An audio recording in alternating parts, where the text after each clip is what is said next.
Hello बच्चों, हमारा जो आज का मैथ्स का टॉपिक है वो है एंगल। तो हम एंगल्स के बारे में इसमें पढ़ेंगे कि क्या होते हैं।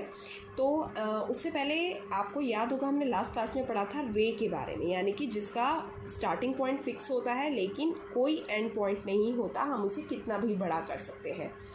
और एंगल जो है वो होता है जहाँ पर दो रे मिलती हैं। अब वन रे ये हो गई, वन रे मान लो मैंने यहाँ ये ड्रॉ कर दी, तो टू रेज जहाँ पर मिल रही हैं और वो एक ऐसे इस तरीके का एक कॉर्नर, अगर हम आम भाषा में कहें कोना कॉर्नर, वो बनाती हैं जिसे एंगल बोला जाता है।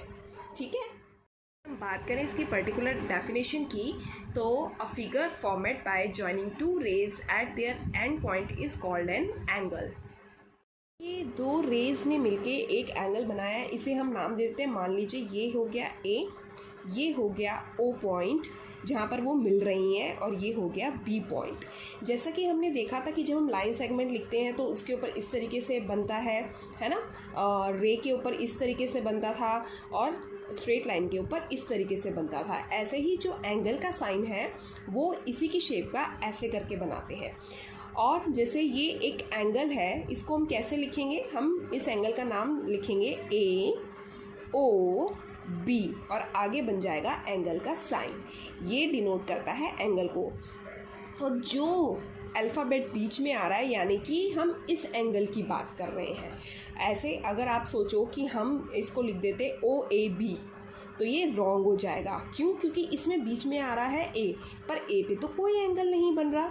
जहाँ पर एंगल बनता है उस अल्फ़ाबेट को हमेशा बीच में लेते हैं। आप इस एंगल का नाम ए ओ बी रख सकते हो, आप इस एंगल का नाम बी ओ ए भी रख सकते हो, ये दोनों सही हैं। लेकिन अगर आप ओ ए बी या ओ बी ए अगर आप रखते हो तो वो दोनों गलत होंगे, क्योंकि इनमें बीच में एंगल, जहाँ जो अल्फ़ाबेट आ रहा है वहाँ पर एंगल नहीं बन रहा। तो हमने देखा कि एंगल का साइन हम इस तरीके से एंगल को डिनोट करते हैं, और जो एंगल जो अल्फ़ाबेट बीच में आ रहा है यानी कि वहाँ पर वो दोनों रेज एंगल बना रही हैं, इसीलिए हम उसको बीच में लिखते हैं। अब हमने देखा, हमने एंगल डिनोट करना सीख लिया किस तरीके से करते हैं। अब जहाँ पर ये मिलती हैं उस पॉइंट को बोला जाता है वर्टेक्स। क्या बोलते हैं हम? Vertex, VERTEX। वर्टेक्स होता है वो पॉइंट जहाँ पर टू रेज हमारी मिल रही हैं। ठीक है, जैसा कि मैंने अभी आपको विद डायग्राम समझाया कि जहाँ पर टू रेज मीट करती हैं, मिलती हैं, वहाँ पर वो एंगल बनाती हैं। ठीक है, जैसे कि अभी आपने देखा कि ओ ए और ओ बी रे हैं जो बना रही हैं।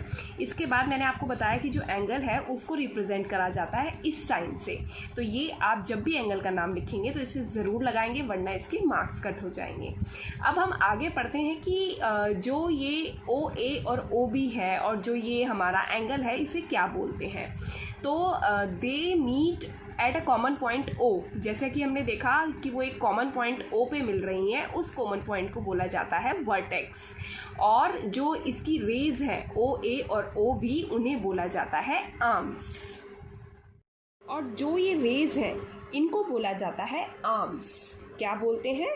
आर्म्स, यानी कि बाजू, अगर हम हिंदी वर्ड लें इसका।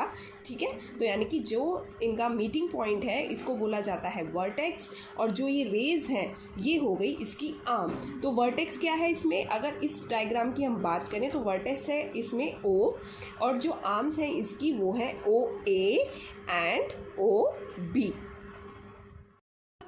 इन सब चीज़ों के बाद एक लास्ट पॉइंट जो हम आज डिस्कस करेंगे वो है interior angles and exterior angles. Interior जैसे कि नाम से ही पता चल रहा है जो अंदर होगा, और एक्सटीरियर यानी कि जो बाहर होगा। Interior and exterior. तो सबसे पहले हम पॉइंट की बात करते हैं। मान लीजिए मैंने ये एक एंगल बना दिया। अगर मैं कहूँ ये मैंने सारे पॉइंट्स बना दिए, इसका नाम दे दिया मैंने O P M B Q are.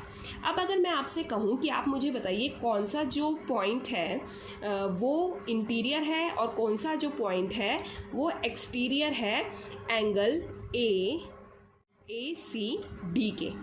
Angle A C D के इंटीरियर कौन कौन से पॉइंट्स हैं और एक्सटीरियर कौन कौन से पॉइंट्स हैं, तो आप इजीली बता दोगे। इंटीरियर है हमारे जो अंदर है, यानी कि point B, point Q, point R, और एक्सटीरियर कौन कौन से पॉइंट हैं जो एंगल के बाहर है, यानी कि ओ, पी एंड एम। इसी तरीके से इनके हम इंटीरियर और एक्सटीरियर का पता करते हैं। एंगल भी इंटीरियर और एक्सटीरियर हो सकता है, जैसे मैंने अभी ये एंगल ड्रॉ करा था। अब हम एक और एंगल ड्रॉ कर लेते हैं। इसमें कर लिया मैंने ए बी सी। अब इसमें ये वाला जो एंगल है ये तो है हमारा इंटीरियर एंगल, और ये बाहर भी एंगल बन रहा है, ये होता है हमारा एक्सटीरियर एंगल। जैसा कि मैंने आपको बताया इंटीरियर और एक्सटीरियर पॉइंट क्या क्या होते हैं, उनको मैंने प्रॉपर लैंग्वेज में इस तरीके से यहाँ पर मेंशन कर दिया है ताकि आपको समझने में या याद करने में आसानी रहे, और कोई आपसे पूछे तो आप उसको बता सकें। Inside space between the arms, arms के अंदर का जो स्पेस होता है उसे हम इंटीरियर ऑफ द एंगल कहते हैं, और आर्म्स के जो बाहर का आउटसाइड स्पेस होता है उसको हम एक्सटीरियर ऑफ द एंगल कहते हैं।